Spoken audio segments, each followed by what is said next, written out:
നമ്മളെ പോർഷൻ ട്രാക്കറിനകത്ത് നമ്മൾ teachers enter ചെയ്യുന്ന എല്ലാ കാര്യങ്ങളും ഒരൊറ്റ ക്ലിക്കിൽ നമ്മൾക്ക് പ്രൊജക്റ്റ് തലത്തിൽ നിന്ന് CDPO ലോഗിൻ വഴി കൃത്യമായി ഈ കാര്യങ്ങളൊക്കെ അദ്ദേഹം നിരീക്ഷിക്കുന്നുണ്ട് എന്നുള്ളത് മനസ്സിലാക്കുക. ഓരോ സെൻറ്ററുകളിലും നടത്തുന്ന പ്രവർത്തനങ്ങൾ അന്നന്നാൾ ടീച്ചർമാർ പോർഷൻ ട്രാക്കറിൽ രേഖപ്പെടുത്തുന്നുണ്ട്. ആയത് ഉടനടി നമ്മളുടെ CDPO ലോഗിനിലും റിഫ്ലക്റ്റായി വരുന്നുണ്ട്. ഏതൊക്കെ കാര്യങ്ങളാണ് നമ്മളുടെ CDPO നിരീക്ഷണം നടത്തുന്നത്, അതിൽ ഏതൊക്കെ ഡാറ്റകളാണ് മുകളിലേക്ക് അയച്ചു കൊടുക്കുന്നത്, അതിലേതൊക്കെ ഡാറ്റകളാണ് വിശകലനത്തിനായി ഉപയോഗിക്കുന്നത് എന്നുള്ളതിനെ കുറിച്ചിട്ടുള്ള കൃത്യമായിട്ടുള്ള വിവരണങ്ങളാണ് ഈ വീഡിയോയിലൂടെ നിങ്ങളിലേക്ക് പങ്കുവെക്കുന്നത്. നമ്മൾ ശ്രദ്ധിക്കേണ്ട കാര്യം, അംഗനവാടി തലങ്ങളിൽ നിന്ന് നമ്മളെ ടീച്ചർമാർ പ്രത്യേകം ശ്രദ്ധിക്കുക. നിങ്ങൾ ചെയ്യുന്ന ഓരോ പ്രവർത്തനങ്ങളും നിങ്ങളെ നിരീക്ഷിക്കുന്നതിന് വേണ്ടി നമ്മളുടെ സെക്ടർ തലത്തിൽ സൂപ്പർവൈസേഴ്സ്, പ്രൊജക്റ്റ് തലത്തിൽ CDPO, പ്രോഗ്രാം തലത്തിൽ നമ്മുടെ പ്രോഗ്രാം ഓഫീസേഴ്സ്, അതിന് മുകളിൽ നമ്മുടെ ഡയറക്ടർ മാഡം തുടങ്ങി ഒരുപാട് ഒഫീഷ്യൽസ് ഇതിന് പുറകിൽ നമ്മളുടെ പ്രവർത്തനങ്ങൾ നിരീക്ഷിക്കാനും വിലയിരുത്താനും ഉണ്ട്. അതിന് ഉതകുന്ന ഒരു ഡാഷ്ബോർഡാണ് നമ്മളെ പോർഷൻ ട്രാക്കറിലേക്ക് സജ്ജീകരിച്ച് വന്നിട്ടുള്ളത്. അത് ഏതൊക്കെ വിഷയങ്ങളാണ്, ഏതൊക്കെ കാറ്റഗറികളാണ് നിങ്ങളെ മോണിറ്റർ ചെയ്യുന്നത് അല്ലെങ്കിൽ നിങ്ങളെ നിരീക്ഷണം നടത്തുന്നുള്ളത് എന്നുള്ളതാണ് നിങ്ങൾ മനസ്സിലാക്കേണ്ടത്. അതിലുപരി വേറൊരു പ്രധാനപ്പെട്ട ഒരു കാര്യം, ഈ പോർഷൻ ട്രാക്കറിനകത്ത്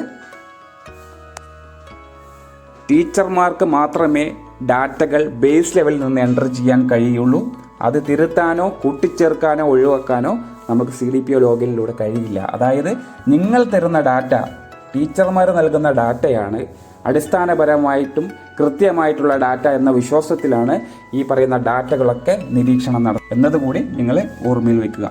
അപ്പോൾ നമ്മൾ ആദ്യം തന്നെ CDPO ലോഗിനിൽ മാഡം ക്ലിക്ക് ചെയ്ത ഉടനെ തന്നെ ഒരു സ്ക്രോളിംഗ് താഴേക്കാണ് പോകേണ്ടത്. അങ്ങനെ പോകുമ്പോൾ ഒരുപാട് വിവരങ്ങൾ ഇതിനകത്തുണ്ട്. അതെല്ലാം നമ്മളെ നിരീക്ഷിക്കുന്ന ഡാറ്റകളാണ്. ഇതെല്ലാം കഴിഞ്ഞ ഡാറ്റകളായിരിക്കും, ഇനി വരാൻ പോകുന്ന ഡാറ്റകളെല്ലാം ടീച്ചർമാർ എൻ്റർ ചെയ്യുന്ന കഴിഞ്ഞ ഓരോ ഡാറ്റകൾ. അത് മാസങ്ങളിൽ സെലക്ട് ചെയ്യാം, അത് 2 മാസങ്ങൾ സെലക്ട് ചെയ്യാം, പുറകിലുള്ള മാസങ്ങളിൽ, പുറകിലുള്ള വർഷങ്ങളെയൊക്കെ നമുക്ക് ഏതൊക്കെ പ്രവർത്തനങ്ങളാണ് എന്നുള്ളത് ഇതിലൂടെ മനസ്സിലാക്കാൻ കഴിയും. അപ്പം നമ്മൾ ആദ്യം ഓപ്പൺ ചെയ്ത് ഈ KYC അപ്ഡേറ്റ് ചെയ്യണം എന്നുള്ളത് നിർബന്ധമാണ്. അത് ടീച്ചർമാർ എങ്ങനെയാണ് അത് നടത്തിയിട്ടുള്ളത് എന്നുള്ളതാണ് മനസ്സിലാക്കാൻ പോകുന്നത്. നമ്മുടെ ഡാഷ്ബോർഡ് ഓപ്പൺ ചെയ്ത ഉടനെ തന്നെ ആദ്യം നമ്മളുടെ പ്രവർത്തകരുടെ KYCയുമായി ബന്ധപ്പെട്ട വിവരങ്ങളാണ്. അതിൽ എത്ര പേര് KYC പൂർത്തിയാക്കി എന്നുള്ളതാണ്. രണ്ടാമത് വന്നു കഴിഞ്ഞാൽ എത്ര പേര് രജിസ്റ്റർ ചെയ്തിട്ടുണ്ട്, അവരുടെ മെഷറിംഗ് എഫിഷ്യൻസിയുടെ കഴിഞ്ഞ മാസത്തെ വിവരണങ്ങൾ, ഗ്രോത്ത് മോണിറ്ററിംഗ്, ഇതെല്ലാം കഴിഞ്ഞ മാസങ്ങളിലെ വിവരങ്ങളാണ്. Supplementary nutrition, home visit, performance incentives, AWC vacancy, AWC infrastructure തുടങ്ങി ഒരുപാട് കാര്യങ്ങൾ നമ്മളുടെ CDPO ലോഗിൻ വഴി നിരീക്ഷിക്കുന്നുണ്ട് എന്നുള്ളത് മനസ്സിലാക്കുക. അങ്ങനെ താഴോട്ട് വന്നു കഴിഞ്ഞാൽ നമ്മളെ പ്രൊജക്റ്റിനകത്ത് എത്ര സെക്ടറുകളുണ്ട് എന്നും എത്ര സെൻറ്റർ ഉണ്ട് എന്നുണ്ടും ആ സെൻറ്ററിൽ എത്ര വർക്കർമാരുണ്ട്, എത്ര ഹെൽപ്പർമാരുണ്ട് എന്നുള്ളതും, അതിലുപരി എത്ര ഗുണഭോക്താക്കൾ നിലവിൽ നമ്മളുടെ പ്രൊജക്റ്റിനകത്ത് വിവിധ സെൻറ്ററുകളിലായിട്ട് ഉണ്ട് എന്നുള്ളത് ഒരൊറ്റ ക്ലിക്കിലൂടെ മനസ്സിലാക്കാൻ കഴിയുന്നു എന്നുള്ളതാണ്. അതിനുശേഷം നമ്മളുടെ AWC ഇൻഫ്രാസ്ട്രക്ചറുമായി ബന്ധപ്പെട്ട് ബിൽഡിങ്ങിനെ കുറിച്ച്, ഫങ്ഷണൽ ടോയ്ലറ്റ്, ഡ്രിങ്കിങ് വാട്ടർ തുടങ്ങി അനേകം വരുന്ന കാര്യങ്ങൾ ഇതിനകത്തേക്ക് ഉൾക്കൊള്ളിച്ചിട്ടുണ്ട്. അതുപോലെ തന്നെ നമ്മളെ ഗുണഭോക്താക്കളെക്കുറിച്ച് ഒരു ഡീറ്റെയിൽ ആയിട്ടുള്ള വിവരങ്ങൾ ഒരു ഗ്ലാൻസിൽ തന്നെ, അതായത് ഒരൊറ്റ നോട്ടത്തിൽ പിക്ചറിക്കൽ നമുക്ക് മനസ്സിലാവുന്ന രീതിയിൽ കൊടുത്തിട്ടുണ്ട് എന്നുള്ളതാണ്. അതിൽ പ്രഗ്നൻറ്റ് വുമൺ എത്ര, 6-3 കുട്ടികൾ എത്ര, അവരുടെ വെരിഫിക്കേഷൻ പൂർത്തിയായിട്ടുണ്ടോ, പൂർത്തിയായിട്ടുണ്ടെങ്കിൽ എത്ര ശതമാനം പൂർത്തിയായി എന്നുള്ളത് കൃത്യമായി അതിലേക്ക് കാണാൻ കഴിയും. ലാക്ടേറ്റിംഗ് മദർ, അതുപോലെ തന്നെ 3-6 കുട്ടികൾ, അതിൽ എത്ര പേര് സ്കൂൾ ഗോയിങ് ആണ്, അതിൽ എത്ര പേര് ഫീമെയിൽ ഉണ്ട്, എത്ര പേര് ആൺകുട്ടികളുണ്ട് എന്നുള്ളത് കൃത്യമാണ് അവരുടെ മൊബൈൽ വെരിഫിക്കേഷനുമായി ബന്ധപ്പെട്ട്. അതുപോലെ തന്നെ ഇനാക്റ്റീവ് സ്റ്റാറ്റസ്, കഴിഞ്ഞ മാസങ്ങളിൽ എത്ര ഗുണഭോക്താക്കളാണ് നമ്മളെ ഫോണിൽ നിന്നും ഇനാക്റ്റീവായിട്ട് പോയിട്ടുള്ളത്, ഇനാക്റ്റീവ് സംഭവിക്കുന്നത് ഏതൊക്കെ ഘട്ടങ്ങളിലാണ് എന്നുള്ളതിനെക്കുറിച്ചുള്ള ഒരു വീഡിയോ നമ്മൾ അടുത്ത് തന്നെ നിങ്ങളിലേക്ക് എത്തിക്കും. ബെനിഫിഷ്യറി മൈഗ്രേറ്റഡ് ഔട്ട്, എത്ര പേരെ മൈഗ്രേറ്റ് ഔട്ട് ചെയ്തിട്ടുണ്ട് എന്നുള്ളതിൻ്റെ വിവരങ്ങളും പൂർണ്ണമായിട്ട് നമുക്ക് കാണാൻ സാധിക്കും. പ്രധാനപ്പെട്ട കാര്യം, നമുക്ക് പ്രീ സ്കൂൾ എഡ്യൂക്കേഷനിൽ വരുന്ന കുട്ടികളുടെ അറ്റൻഡൻസ്, മോർണിംഗ് സ്നാക്സ്, HSCM തുടങ്ങിയ വിവരങ്ങൾ ഒക്കെ കൃത്യമായി എത്ര കുട്ടികൾ 21 ദിവസമെങ്കിലും അംഗൻവാടിയിൽ വന്ന കുട്ടികളുടെ എണ്ണം, 21 ദിവസമെങ്കിലും HSCM സ്വീകരിച്ച കുട്ടികളുടെ എണ്ണം, 15 ദിവസമെങ്കിലും കുട്ടികൾ അറ്റൻഡൻസ് രേഖപ്പെടുത്തി, അങ്ങനെ ഘട്ടം ഘട്ടമായി തിരിച്ചു കൊണ്ടുള്ള കൃത്യമായിട്ടുള്ള ഒരു അവലോകനം ഇതിൽ നിന്ന് നമ്മൾ CDPO മനസ്സിലാക്കുന്നുണ്ട് എന്നുള്ളതാണ് കൃത്യമായി നമ്മൾ അറിഞ്ഞിരിക്കേണ്ടത്. അതുപോലെ ടേക്ക് ഹോം റേഷൻ, THR-മായി ബന്ധപ്പെട്ട്, SNP-യുമായി ബന്ധപ്പെട്ട്, ഗ്രോത്ത് മോണിറ്ററിംഗുമായി ബന്ധപ്പെട്ട് പ്രധാനപ്പെട്ട ഒരു ഘടകമാണ് ഗ്രോത്ത് മോണിറ്ററിംഗ് എന്ന് പറയുന്നത്. ഗ്രോത്ത് മോണിറ്ററിംഗിൽ എത്ര കുട്ടികൾ നമുക്കുണ്ടായിരുന്നു, അതിൽ എത്ര കുട്ടികൾ ഗ്രോത്ത് മോണിറ്ററിംഗ് നടത്തി, ആ കുട്ടികളുടെ നിരീക്ഷണം എന്താണ്, സാം ആണോ, മാം ആണോ, സീവിയർലി അണ്ടർ റൈറ്റ് ആണോ, വേസ്റ്റഡ് ആണോ എന്ന് തുടങ്ങിയിട്ടുള്ള വിശദമായിട്ടുള്ള ഒരു രൂപരേഖ ഇതിൽ നിന്ന് കിട്ടും എന്നുള്ളതാണ് മനസ്സിലാക്കേണ്ടത്. പിന്നെ അതുപോലെ തന്നെ ഇതിൽ സൂപ്പർവൈസേഴ്സ് ആപ്പുമായി ബന്ധപ്പെട്ട് സൂപ്പർവൈസറെ കൂടെ നിരീക്ഷിക്കുന്ന ഒരു ടാബ് ഇതിനകത്തേക്ക് കൊടുത്തിട്ടുണ്ട്. CDPO ലോഗിൻ ആയതുകൊണ്ട് തന്നെ മാഡത്തിന് ഇതെല്ലാം കൃത്യമായി ഒരൊറ്റ ക്ലിക്കിൽ ഒരു സ്ക്രോളിലൂടെ മനസ്സിലാക്കാൻ കഴിയുന്നു. ഇനി വിശദമായി മാഡത്തിന് ഇത് കാണാൻ കഴിയുന്ന, അതായത് CDPOയ്ക്ക് നിരീക്ഷിക്കാൻ കഴിയുന്ന മേഖലയിലേക്ക് നമ്മൾ പോകുന്നത്, നമ്മൾ ഈ മെനു ബാർ ക്ലിക്ക് ചെയ്യുന്ന സമയത്ത് ഈ മന്ത്ലി റിപ്പോർട്ടാണ് പ്രധാനമായിട്ട് ഇതിനകത്തുള്ളത്. മന്ത്ലി റിപ്പോർട്ടിൽ പോയി കഴിഞ്ഞാൽ അവിടെ സപ്ലിമെൻ്ററി ന്യൂട്രീഷനുമായി ബന്ധപ്പെട്ട് സപ്ലിമെൻ്ററി ന്യൂട്രീഷൻ്റെ ഡീറ്റെയിൽ ആയിട്ടുള്ള റിപ്പോർട്ടുകൾ കാണാനും, അനീമിയയുമായി ബന്ധപ്പെട്ട് AG കുട്ടികളുണ്ടെങ്കിൽ അവർ, അല്ലെങ്കിൽ പ്രഗ്നൻ്റ് ആണ് ഇതിൽ മെയിനായിട്ട് ഉദ്ദേശിക്കുന്നത്, അതുപോലെ SNP projection, vaccination, pregnancy and delivery, അതുപോലെ തന്നെ AWC-യുമായി ബന്ധപ്പെട്ട് വരുന്ന മുഴുവൻ പ്രവർത്തനങ്ങളും, അംഗനവാടി സെൻ്ററെ കുറിച്ച്, അവിടെ എത്ര സ്റ്റാഫ് ഉണ്ട്, ആ സ്റ്റാഫിൽ എത്ര പേര് ഇനാക്റ്റീവാണ്, എത്ര പേർക്ക് അഡീഷണൽ ചാർജ് ഉണ്ട്, അവർക്ക് എത്ര പേർക്കാണ് കഴിഞ്ഞ മാസങ്ങളിൽ പെർഫോമൻസ് ബേസ്ഡ് ഇൻസെൻറ്റീവിന് അർഹത നേടിയിട്ടുള്ള ആളുകൾ, അതുപോലെ തന്നെ ഹെൽപ്പർമാർക്ക് എത്ര പേർക്കാണ് പെർഫോമൻസ് ഇൻസെൻറ്റീവിന് അർഹത നേടിയിട്ടുള്ള ആൾക്കാർ, VHSND CB നടത്തിയ വിവരങ്ങൾ, home visit, measuring efficiency, status of anganwadi centre vacancies, ഇപ്പോൾ ഏതൊക്കെ സെൻറ്ററുകളിലാണ് വേക്കൻ്റ് ആയി കിടക്കുന്നത് എന്നതിനെക്കുറിച്ചുള്ള വിശദമായ വിവരം, അതുപോലെ തന്നെ AWC ഇൻഫ്രാസ്ട്രക്ചർ നോക്കുകയാണെങ്കിൽ ഒരുപാട് കാര്യങ്ങൾ അതിനകത്തുണ്ട്. AWC-യുമായി ബന്ധപ്പെട്ട് നിങ്ങൾ എന്നും ഒരു സ്റ്റാറ്റസ് നിങ്ങളെ പോർഷൻ ട്രാക്കറിൽ ചെയ്യുന്നുണ്ട്, അതിലെ മുഴുവൻ വിവരണങ്ങളും ഇതിലേക്ക് ഉൾക്കൊള്ളിച്ചിട്ടുണ്ട്. ഇതെല്ലാം കഴിഞ്ഞ മാസങ്ങളിലെ റിപ്പോർട്ടുകളായിരിക്കും ഈ മന്ത്ലി റിപ്പോർട്ടിൽ നിന്ന് നമ്മളെ CDPOയ്ക്ക് ഡൗൺലോഡ് ചെയ്യാൻ കഴിയുക എന്നുള്ളതാണ്. അതായത് കഴിഞ്ഞ മാസങ്ങളിലെ റിപ്പോർട്ടുകളാണ് ഈ മന്ത്ലി റിപ്പോർട്ടിലൂടെ ഡൗൺലോഡ് ചെയ്യാനും പ്രിൻ്റ് എടുക്കാനും സാധിക്കുക. മാസ്റ്റർ ലിസ്റ്റ് ഉണ്ട്. ഈ മാസ്റ്റർ ലിസ്റ്റിൽ പ്രധാനമായിട്ടും ഓരോ സെക്ടറുകളെ കുറിച്ച് വിവരങ്ങൾ, അതിലെത്ര യൂസേഴ്സ്, അതിലെ ബെനിഫിഷ്യറി, AWC യൂസേഴ്സ്, AWC. ഇതിൽ മാസ്റ്റർ ലിസ്റ്റ് എന്ന് പറയുന്നത് നിലവിൽ കറൻ്റ്ലി CDPOയ്ക്ക് എന്തെങ്കിലും മാറ്റങ്ങൾ വരുത്തണം എന്നുണ്ടെങ്കിൽ ഈ മാസ്റ്റർ ലിസ്റ്റിലെയാണ് ആശ്രയിക്കേണ്ടത്. ഇതിൽ കാണുന്ന ഈ ഓരോ വിവരങ്ങളും CDPOയ്ക്ക് തിരുത്തലുകളും കൂട്ടിച്ചേർക്കാനും കഴിയുമെന്നുള്ളതാണ്. ഇവിടെയാണ് എന്തെങ്കിലും അപ്ഡേഷൻ വരുത്താനോ അല്ലെങ്കിൽ തിരുത്താനോ കഴിയാൻ പറ്റുന്ന ഒരു പേജ്. ഈ മാസ്റ്റർ ലിസ്റ്റ് പ്രത്യേകം ഓർമ്മിക്കുക.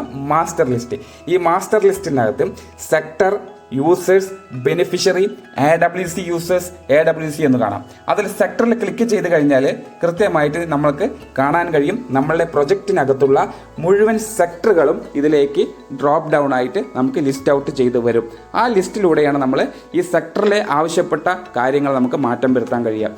മാസ്റ്റർ ലിസ്റ്റ് എടുത്തു, യൂസേഴ്സ് എന്നുള്ള ഭാഗം ക്ലിക്ക് ചെയ്ത് കഴിഞ്ഞാൽ നമ്മളെ അംഗൻവാടിയെ സംബന്ധിച്ചിടത്തോളം അംഗൻവാടിയിലെ യൂസേഴ്സ് എന്ന് പറയുന്നത് ഹെൽപ്പറും വർക്കറുമാണ്.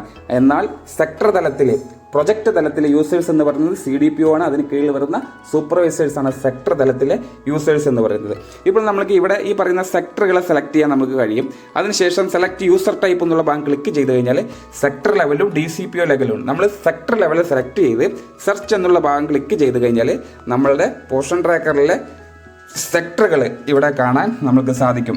നമ്മളൊരു സെക്ടറാണ് സ്പെസിഫിക്കലി സെലക്ട് ചെയ്തിട്ടുള്ളത്, അതുകൊണ്ട് തന്നെ ഇവിടെ ആ സ്പെസിഫൈ ചെയ്തിട്ടുള്ള സെക്ടർ ഇവിടെ ഓപ്പൺ ആയി വരും. അതിൽ നമ്മൾ എഡിറ്റ് എന്നുള്ള ഓപ്ഷൻ ക്ലിക്ക് ചെയ്ത് കഴിഞ്ഞാൽ നിലവിൽ ഈ സെക്ടർ കൈകാര്യം ചെയ്യുന്ന സൂപ്പർവൈസറുടെ വിവരങ്ങളാണ് നമ്മൾ ഇതിനകത്തേക്ക് രേഖപ്പെടുത്തി കൊടുക്കുന്നത്. ഇതിനകത്ത് ആ സെക്ടറുടെ പേര്, ഒരു യൂസർ നെയിം പാസ്വേഡും കൊടുത്തിട്ടുണ്ടാവും, മൊബൈൽ നമ്പർ കൊടുത്തിട്ടുണ്ടാവും. അതേപോലെ തന്നെ കൃത്യമായി സപ്പോർട്ടീവ് സൂപ്പർവിഷനുമായി ലിങ്ക് ചെയ്യുന്നതിന് വേണ്ടി അല്ലെങ്കിൽ ഇൻ്റർ കണക്ട് ചെയ്യുന്നതിന് വേണ്ടിയിട്ടുള്ള ഒരു ഓപ്ഷൻ ഇവിടെ റെഡ് മാർക്കിൽ കൊടുത്തിട്ടുണ്ട്. അത് ആക്സസ് ആക്കുന്നതിന് വേണ്ടി ഓൺ ആക്കി കൊടുക്കുന്നു. അതിനുശേഷം നമ്മൾ സേവ് എന്നുള്ള ബട്ടൺ ക്ലിക്ക് ചെയ്ത് കഴിഞ്ഞാൽ കൃത്യമായി ഈ സെക്ടർ നിരീക്ഷിക്കുന്ന സൂപ്പർവൈസർക്ക് CDPOയുടെ പെർമിഷനോടുകൂടി സൂപ്പർവിഷൻ ആപ്പ് കൈകാര്യം ചെയ്യാൻ പറ്റും എന്നുള്ളതാണ് മനസ്സിലാക്കേണ്ടത്. അതിനാണ് നമ്മൾ ആ ഒരു ടാബ് ക്ലിക്ക് ചെയ്യുന്നത്. അടുത്തത് ബെനിഫിഷ്യറി എന്ന് പറയുന്ന ടാബാണ്. CDPOസിന് ഈ ബെനിഫിഷ്യറി ടാബിൽ നമുക്ക് ഓരോ സെൻറ്റർ തലത്തിൽ നമുക്ക് സെലക്ട് ചെയ്തിട്ട് ഈ ബെനിഫിഷ്യറി ടാബിലേക്ക് നമ്മൾക്ക് ഓരോ ഗുണഭോക്താവിനെയും നമ്മളുടെ സെൻറ്റർ വൈസായിട്ട് നിരീക്ഷിക്കാൻ കഴിയും. അഥവാ നമ്മൾക്ക് ഈ ഒരു കുട്ടിയെ, അതായത് ഉദാഹരണം പറയുകയാണെങ്കിൽ നമ്മളെ സെൻറ്ററിൽ നിന്ന് ഒരു ടീച്ചർ തെറ്റായിട്ടുള്ള ഒരു എൻട്രി രേഖപ്പെടുത്തിയാണ്. നമ്മൾ നേരത്തെ വീഡിയോ പറഞ്ഞിട്ടുണ്ടായിരുന്നു, ഒരിക്കലും തിരുത്താൻ കഴിയാത്ത ചതിക്കുഴികൾ എന്ന നമ്മളുടെ പോർഷൻ ട്രാക്കറിലെ വീഡിയോകൾ നമ്മൾ സൂചിപ്പിച്ചിട്ടുണ്ടായിരുന്നു. ഒരു തവണ എൻ്റർ ചെയ്ത വിവരങ്ങൾ വീണ്ടും ടീച്ചർമാർക്ക് തെറ്റ് തിരുത്താനോ നീക്കം ചെയ്യാനോ കഴിയാത്ത ചില കാര്യങ്ങളുണ്ട്. അത് നമ്മൾ കൺസെൻറ്റോടുകൂടി സൂപ്പർവൈസറുടെ അംഗീകാരം കിട്ടിയതിന് ശേഷം CDPO ലെവലിൽ നിന്ന് ഇവരെ പൂർണ്ണമായിട്ടും നീക്കം ചെയ്യാൻ കഴിയും. അതിന് ഈ ഒരു പ്രോസസ്സ് അല്ലെങ്കിൽ ഈ ഒരു ഭാഗത്തിലൂടെയാണ് ഈ പറയുന്ന ഗുണഭോക്താവിനെ നീക്കം ചെയ്യാൻ നമുക്ക് കഴിയുക. ആ നീക്കം ചെയ്യുന്ന സമയത്ത് കൃത്യമായിട്ടുള്ള കാരണങ്ങൾ ചോദിക്കുന്നുണ്ട്. എന്തുകൊണ്ടാണ് ഈ ഗുണഭോക്താവിനെ ഇതിൽ നിന്ന് നീക്കം ചെയ്യേണ്ടത് എന്നുള്ളൊരു ഓപ്ഷൻസ് വരുന്നുണ്ട്. അത് കൃത്യമായിട്ടുള്ള ഓപ്ഷൻസ് കൊടുത്തിട്ടാണ് CDPO പൂർണ്ണമായിട്ട് ഇവിടുന്ന് നീക്കം ചെയ്യുക. അപ്പോൾ നമ്മൾ മനസ്സിലാക്കുക, ഒരു ഗുണഭോക്താവിനെ ആവശ്യമില്ലാതെ തെറ്റുകൾ തിരുത്തി എൻ്റർ ചെയ്യുന്ന സമയത്ത് ഇതുപോലെയുള്ള കാര്യങ്ങളാണ് നമ്മൾക്ക് ഡിലീറ്റ് ചെയ്യാൻ ഓപ്ഷൻ വരുന്നത്. അതുപോലെ തന്നെ മാസ്റ്റർ ലിസ്റ്റിൽ AWC യൂസേഴ്സാണ്. ഈ AWC യൂസേഴ്സിൽ കൃത്യമായി നിങ്ങൾക്കറിയാം, നമ്മളെ അംഗൻവാടിയുമായി ബന്ധപ്പെട്ട് നേരത്തെ പറഞ്ഞ പോലെ ഒരു അംഗൻവാടിയിലെ ടീച്ചറെ ആഡ് ചെയ്യുന്നതിനും അവരുടെ പേരുകൾ തിരുത്തുന്നതിനും അല്ലെങ്കിൽ നമുക്ക് ഹെൽപ്പറെ ആഡ് ചെയ്യുന്നതിനും അവരുടെ പേരുകൾ തിരുത്തുന്നതിനും അവരുടെ മൊബൈൽ നമ്പറുകളെ തിരുത്തുന്നതിനൊക്കെയാണ് നമ്മൾ ഈ AWC യൂസേഴ്സ് എന്ന് പറയുന്ന ഈ ഭാഗം നമ്മൾ കൃത്യമായി അപ്ഡേറ്റ് ചെയ്യുന്നത്. ഇതിനാണ് പോർഷൻ ട്രാക്കറിൽ CDPO ലോഗിനിലൂടെ മാത്രമേ ഒരു AWC യൂസേഴ്സിനെ ആഡ് ചെയ്യാനും ഡിലീറ്റ് ചെയ്യാനും എഡിറ്റ് ചെയ്യാനും കഴിയുള്ളൂ. അത് ഈ രൂപത്തിലാണ് ചെയ്യേണ്ടത്. അതിനുശേഷം മാസ്റ്റർ ലിസ്റ്റിൽ AWCയുമായി ബന്ധപ്പെട്ട് ക്ലിക്ക് ചെയ്ത് കഴിഞ്ഞാൽ ഒരു AWCയുടെ മുഴുവൻ വിവരങ്ങൾ ഇവിടെ കാണാം. AWC കോഡ്, അവരുടെ ടൈപ്പ്, ലാറ്റിറ്റ്യൂഡ്, ജോഗ്രഫിക്കൽ ഏരിയ ആണ്, അതുപോലെ LSTD കോഡ്, വാർഡ്, വില്ലേജ്, അതുപോലെ തന്നെ ULP ബ്ലോക്ക് നമ്പർ തുടങ്ങി ബേസിക് ആയിട്ട് ഒരു അംഗൻവാടിയുടെ എല്ലാ കാര്യങ്ങളും ഇതിനകത്തേക്ക് അപ്ഡേറ്റ് ചെയ്ത് വന്നിട്ടുണ്ട്. അത് CDPO ലോഗിനിലൂടെ നമുക്ക് നിരീക്ഷിക്കാൻ കഴിയുമെന്നുള്ളത് മനസ്സിലാക്കുക. ഇത്രയും കാര്യങ്ങളാണ് മാസ്റ്റർ ലിസ്റ്റിലുള്ളത്. നമ്മൾ മന്ത്ലി റിപ്പോർട്ട് പറഞ്ഞു. സപ്പോർട്ടീവ് സൂപ്പർവിഷൻ ആപ്പ് ഈ ഡാഷ്ബോർഡിൽ CDPO നിരീക്ഷിക്കുന്നത് നമ്മൾക്കറിയാം. നമ്മളൊരു വീഡിയോ കൂടെ ചെയ്തിട്ടുണ്ട്. നിങ്ങളുടെ അംഗൻവാടിയിൽ വന്ന് നമ്മളെ സൂപ്പർവൈസേഴ്സ് നിരീക്ഷിക്കുന്ന എല്ലാ പ്രവർത്തനങ്ങളും CDPOയ്ക്ക് ഓഫീസിലിരുന്നു കൊണ്ട് തന്നെ ഈ ആപ്ലിക്കേഷൻ ഉപയോഗിച്ചിട്ട് ആ നിരീക്ഷണമൊക്കെ വിലയിരുത്താൻ കഴിയും. അതിനുതകുന്ന ഒരു ഡാഷ്ബോർഡാണ് SS ഡാഷ്ബോർഡ് എന്ന് പറയുന്നത്. ഇതിൽ എത്ര സെക്ടറുകളിലാക്കി ഏതൊക്കെ സൂപ്പർവൈസേഴ്സിന് ഈ ലോഗിൻ ID വിഭജിച്ച് കൊടുത്തിട്ടുണ്ടോ അതിലൂടെയെല്ലാം മുഴുവൻ കാര്യങ്ങളും CDPOയ്ക്ക് ഈ ഡാഷ്ബോർഡിലൂടെ വിവരങ്ങൾ അപ്ഡേറ്റ് ചെയ്ത് അറിയാൻ കഴിയുമെന്നുള്ളതാണ്. Last one, beneficiary redressal. ഇത് CDPO സംബന്ധിച്ചിടത്തോളം ഏറ്റവും പ്രധാനപ്പെട്ട ഒരു കാര്യമാണ്. ബെനിഫിഷ്യറി റീഡ്രസൽ അത് CDPO ലെവലിൽ നിന്ന് തീർപ്പാക്കേണ്ട ഒരു കാര്യമായി മാറുന്ന ഒരു സാഹചര്യം വരുന്നുണ്ടെങ്കിൽ കൃത്യമായി ഈ ഡാഷ്ബോർഡിനകത്ത് ഈ പറയുന്ന കാര്യങ്ങളൊക്കെ കാണാൻ കഴിയും. അതിനു മുന്നേ എന്താണ് ബെനിഫിഷ്യറി റീഡ്രസൽ? ഈ ബെനിഫിഷ്യറി റീഡ്രസൽ എന്ന് പറഞ്ഞു കഴിഞ്ഞാൽ നമ്മൾക്ക് ഓൾ ഇന്ത്യ ലെവലിൽ നിന്ന് ആർക്ക് വേണമെങ്കിലും ഒരു സിറ്റിസന് നമ്മൾ വീട്ടിലിരുന്നു കൊണ്ട് അംഗൻവാടിയിലൂടെ ലഭിക്കുന്ന സർവീസ് ആവശ്യപ്പെടാം. അത് അംഗൻവാടിയിൽ ഒരാളെ രജിസ്റ്റർ ചെയ്യുന്നതുമായി ബന്ധപ്പെട്ടുള്ള സർവീസ് ആയിരിക്കാം, അംഗൻവാടിയിൽ നിന്ന് ഫുഡ് കിട്ടുന്നതുമായി ബന്ധപ്പെട്ട പ്രശ്നങ്ങളായിരിക്കാം, അംഗൻവാടിയിലെ ടീച്ചർമാരുടെ പെരുമാറ്റങ്ങൾ അല്ലെങ്കിൽ മാർക്ക് ചെയ്യുന്ന രീതിയിലുള്ള കാര്യങ്ങളായിരിക്കാം. അങ്ങനെ ഏത് തരത്തിലും സൂപ്പർവൈസറുമായി ബന്ധപ്പെട്ടിട്ടുള്ള പ്രശ്നങ്ങളായിരിക്കാം. ഏത് തരത്തിലുള്ള പ്രശ്നങ്ങൾ ഉന്നയിക്കാൻ പറ്റുന്ന ഒരു ഓപ്പൺ സ്പേസ് ആയിട്ട് ബെനിഫിഷ്യറി റീഡ്രസൽ എന്ന സംവിധാനം നമ്മളെ നെറ്റിൽ നിന്ന് എല്ലാ സിറ്റിസൺസിനും എല്ലാ പബ്ലിക്കിനും അത് ഓപ്പൺ ആണ്. അവർക്ക് അതിലേക്ക് രജിസ്റ്റർ ചെയ്യാം. അങ്ങനെ രജിസ്റ്റർ ചെയ്യുന്ന സമയത്ത് ആ പരാതികൾ ആദ്യം വരുന്നത് നമ്മളെ ബന്ധപ്പെട്ട അംഗൻവാടിയിലെ പ്രവർത്തകർക്കായിരിക്കും. അവരുടെ ഫോണിനകത്ത് ബെനിഫിഷ്യറി റീഡ്രസൽ എന്നുള്ള സംവിധാനമുണ്ട്. നിങ്ങൾ മോർ എന്നുള്ള ഓപ്ഷൻ പോർഷൻ ട്രാക്കറിൽ നോക്കിയാൽ കാണാൻ കഴിയും ബെനിഫിഷ്യറി റീഡ്രസൽ. അതിനെക്കുറിച്ചുള്ള പൂർണ്ണമായിട്ടുള്ള ഒരു വീഡിയോ നിങ്ങൾക്ക് ഉടനെ തന്നെ പ്രതീക്ഷിക്കാം. അപ്പോൾ അതിലേക്ക് വരുന്ന ഓരോ പെൻഡിങ് കേസുകളും നിങ്ങൾ അത് നോക്കി ഓപ്പൺ ചെയ്ത് അതിൽ നിങ്ങൾക്ക് പരിഹരിക്കാൻ പറ്റുന്നതാണെങ്കിൽ അത് പരിഹരിച്ചു എന്നുള്ള ഭാഗം ക്ലിക്ക് ചെയ്ത് കഴിഞ്ഞാൽ അവിടെ കൊണ്ട് സോൾവ് ആവും. അവിടെ കൊണ്ട് പരിഹരിക്കാൻ പറ്റാത്ത കേസുകളൊക്കെ CDPO ലോഗിനിലേക്ക് വരും. അത് ഇതുപോലെ കാണാൻ സാധിക്കും. അതിൽ ബെനിഫിഷ്യറി റീഡ്രസൽ ഓപ്പൺ ചെയ്ത് കഴിഞ്ഞാൽ ടോട്ടൽ സെക്ടർ CDPOയ്ക്ക് കാണാൻ പറ്റും. അതിൽ എത്ര അംഗൻവാടി എന്നുള്ളതും കാണാൻ പറ്റും. Query related to supervisor anganwadi work, അതായത് സൂപ്പർവൈസറുമായി ബന്ധപ്പെട്ടിട്ടുള്ള പ്രശ്നങ്ങളാണോ അല്ലെങ്കിൽ അവരുമായിട്ടുള്ള പരാതികളാണോ കൊറികളാണോ അങ്ങനെ വന്നിട്ടുണ്ടെങ്കിൽ ഇവിടെ എത്ര എണ്ണം എന്നുള്ളത് ടോട്ടൽ ടിക്കറ്റ് എന്നുള്ള രീതിയിലാണ് കാണുക. ഓരോ ടിക്കറ്റ് ആയിട്ടാണ് കാണുക. ഈ പരാതി കൊടുത്ത ആൾക്ക് ഒരു പരാതി കൊടുത്തു കഴിഞ്ഞാൽ ഒരു ടോക്കൺ നമ്പർ അവർക്ക് കിട്ടും. അതാണ് ടിക്കറ്റ്. അത് എത്ര പേർ കിട്ടി, എത്ര ടിക്കറ്റ് വന്നു എന്നുള്ളത് ഇവിടെ CDPOയ്ക്ക് നിരീക്ഷിക്കാം. ഇപ്പോൾ 0 അതുകൊണ്ട് തന്നെ ഇവിടെ ഒന്നും വന്നിട്ടില്ല എന്നുള്ളതാണ്.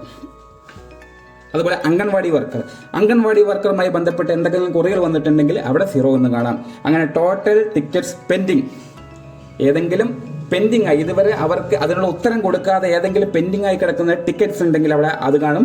ടോട്ടൽ ടിക്കറ്റ്സ് റിസോൾവ്, നേരത്തെ പറഞ്ഞ പോലെ അംഗൻവാടി തലത്തിൽ നിന്നുകൊണ്ട് തന്നെ ടീച്ചർക്ക് അത് പരിഹരിക്കാൻ പറ്റി അത് സോൾവ് എന്ന് കാണിച്ചിട്ടുണ്ടെങ്കിൽ അത് എത്ര എണ്ണം എന്നുള്ളത് ഇവിടെ CDPO ലെവലിൽ കാണാം. ഭാഗ്യവശാൽ നമ്മളെ പ്രൊജക്റ്റിനകത്തേക്ക് ഇത്തരത്തിലുള്ള ഒരു റീഡ്രസൽ സംവിധാനങ്ങളും അല്ലെങ്കിൽ ഇത്തരത്തിലുള്ള പ്രശ്നങ്ങളോ കുറവുകളോ വന്നിട്ടില്ല. അതുകൊണ്ട് തന്നെ ഇവിടെ 0 എന്ന് കാണും. ഇത്തരത്തിലുള്ള നിരീക്ഷണങ്ങൾ അത്രയും തന്നെ CDPO ലോഗിനിലൂടെ കൃത്യമായി വ്യക്തമായി കാണാൻ സാധിക്കുന്നുണ്ട് എന്നുള്ളത് നമ്മളെ ടീച്ചേഴ്സും കൂടെ മനസ്സിലാക്കുക.